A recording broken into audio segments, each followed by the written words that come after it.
This is XCon Mike from After Prison Advice. Through the use of Creative Commons licensing, I'm able to bring you this very helpful video from Great Lakes on managing your money. So stick around.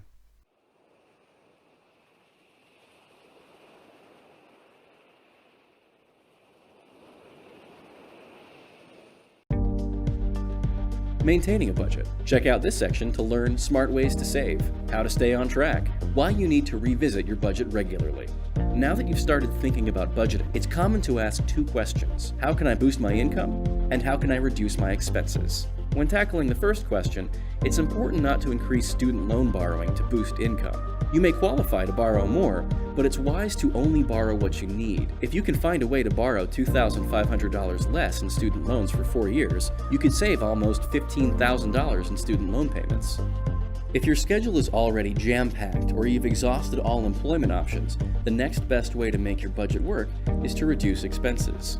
So how do you do that? Now that you've started tracking your expenses, you'll soon have a ton of helpful data to analyze your spending. And when you have that income and expense information, start to see how it fits into the 50-20-30 style of budgeting. The 50-20-30 budget encourages you to put 50% of your income to essentials like housing, food, and transportation. Are you spending more than 50% on essentials? If so, maybe you need to add a roommate, move closer to campus, buy less expensive groceries, or be creative in stretching your food budget by making less expensive meals. In our 50-20-30 budget, 20% of your income is going toward building a financial cushion or paying off high-interest debt.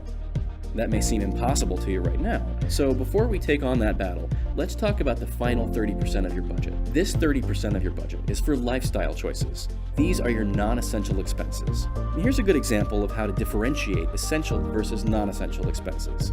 In college, you may try to cram 25 hours into a single day.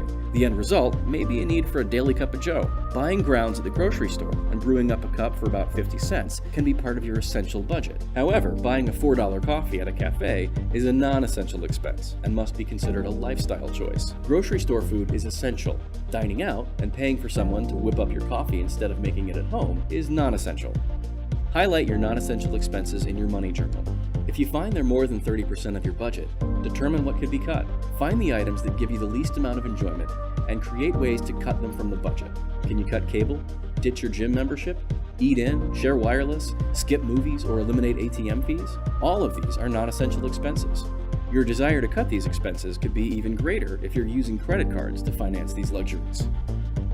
If you charge your weekend pizza splurge over 4 years, you could end up spending about $900 in interest charges alone. Eliminate that pizza craving, and you could eliminate a future expense. Although, remember, you might not even know you're overspending unless you're tracking. The National Foundation for Credit Counseling found that 61% of American adults don't track their money, but you'll be different. Here are a few ways to remember to stay on top of your financial tracking. 1. Tell a friend that you're budgeting. Just like quitting smoking, training for a race, or studying for a test, having someone to support you is a benefit. 2. Set reminders on your calendar. 3.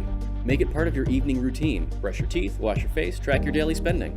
4. Or if you track weekly, pick an hour each week when you check in with your budget.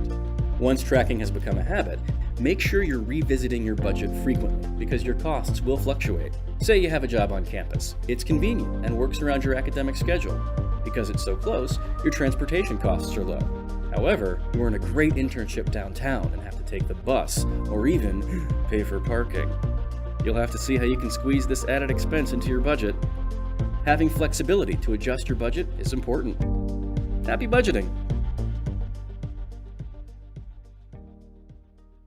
This is XCon Mike from After Prison Advice, and I hope this helps. If you found this video helpful, hit the like and subscribe button, and don't forget to tap that notification bell to be kept up to date on all my new videos. Until next time.